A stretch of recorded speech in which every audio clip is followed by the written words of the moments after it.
Mi nombre es Nadia Guzmán y soy estudiante de la Universidad de Guadalajara. A continuación les expondré lo de la estructura de los ácidos nucleidos que nos dejó nuestro asesor José de Jesús López Jiménez. Comenzaremos explicando lo que es un fodiéster. Vendría siendo este. El fodiéster es un enlace entre dos nucleósidos a través de un grupo fosfato esterilizado con sendos grupos hidróxidos de las pentosas en los ácidos nucleicos. Suele ser con 3 grupos, 3 y 5. Aquí lo vemos. El siguiente va a ser el glucoside, que viene siendo un puente de hidrógeno. El puente de hidrógeno se forma con un OH y un compuesto aminoado, originado por aminoazúcares. Aquí tenemos el ejemplo. Los azúcares que forman puentes de hidrógeno y 3 puentes de hidrógeno formados por azúcares. A continuación, en la siguiente, continuamos, que dice que para que el puente de hidrógeno se haga tiene que haber una adhesión de 2 hebras, que son ácidos nucleicos. Se debe a este tipo especial de unión química, conocida como puente de hidrógeno, como ya lo explicamos. Les explicaré ahora lo que es un ADN mitocondrial. El ADN mitocondrial se conoce desde hace tiempo, ya que es una molécula que almacena la información genética. Reside en el núcleo de la célula. Nuestro cuerpo además contiene un segundo genoma indispensable para la vida y que se encuentra en uno de los organismos celulares. La mitocondria. Este genoma se denomina ADN mitocondrial.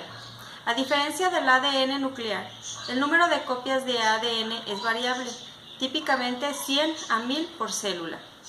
Lo utilizamos en el genoma en estudios de antropología y el descubrimiento de las enfermedades mitocondriales a principios de la década de los 90. En el siglo han despertado un gran interés en comprender la biología de este fenómeno.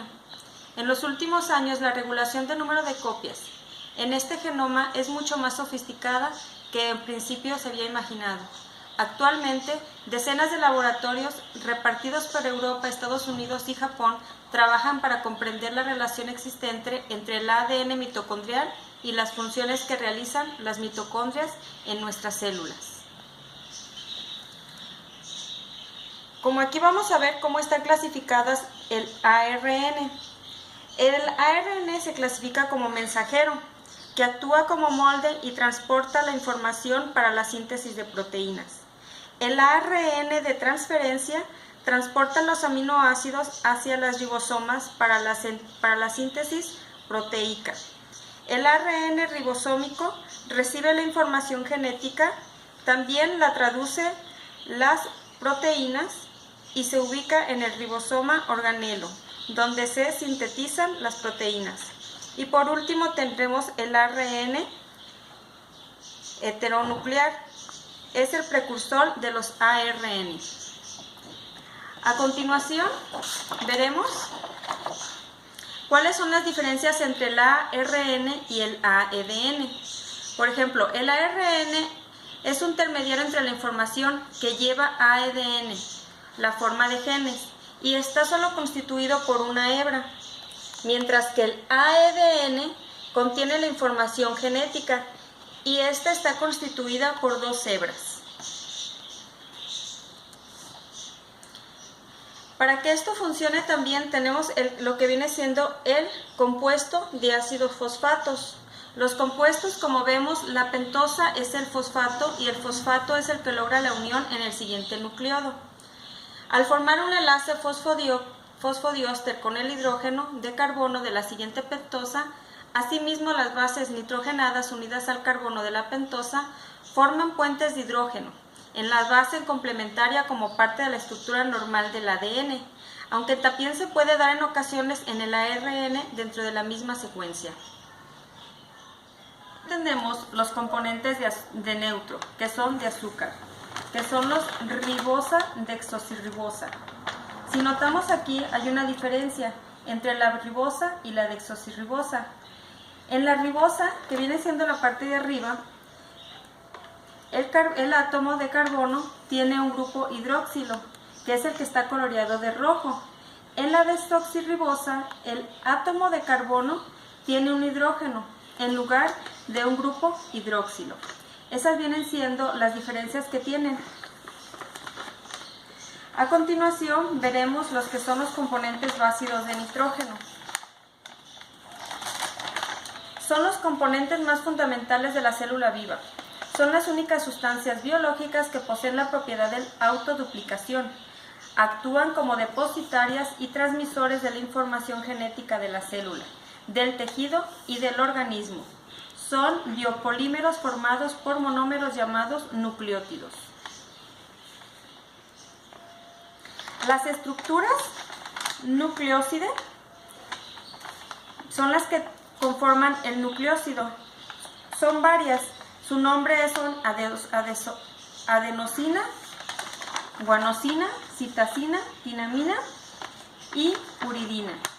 Es una molécula manométrica orgánica que integra las monomoléculas de ácidos nucleótidos que resultan de la unión covalente entre una base nitrogenada con una pentosa que puede ser ribosa o desoxirribosa.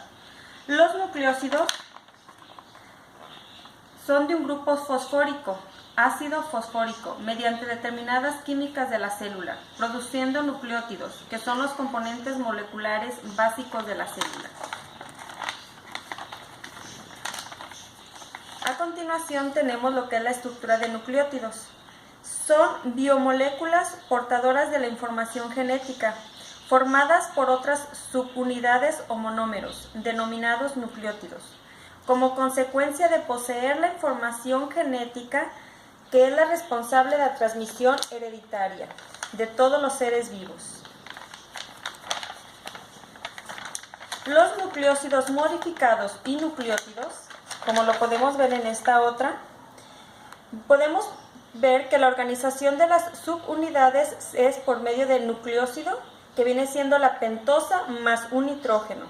El nucleótido está compuesto por una pentosa más una base nitrogenada más un ácido fosfórico, y el polinucleótido está compuesto por un nucleótido más un nucleótido más un nucleótido positivo. Esa viene siendo la estructura de un nucleósido-nucleótido. Aquí podemos ver cómo está compuesta. El enlace fosfodiéster es el que está en rojo. El enlace, la pentosa más la base nitrogenada son las que están de este lado. Y aquí podemos ver ya en verde la base nitrogenada, que vienen siendo las que están compuestas por la purina, adenina, guanina, pirimina, citosina y tiamina. Si vemos, esta que está aquí viene siendo la que conforma esta parte. Estas son las que conforman lo que está aquí. Todo lo que acabamos de ver, a final de cuentas, es para llegar al enlace del ADN y el ARN. Todos trabajan en equipo para poder conformar lo que viene siendo la base genética de todos los seres vivos. Esta fue toda mi exposición. Muchas gracias por su atención.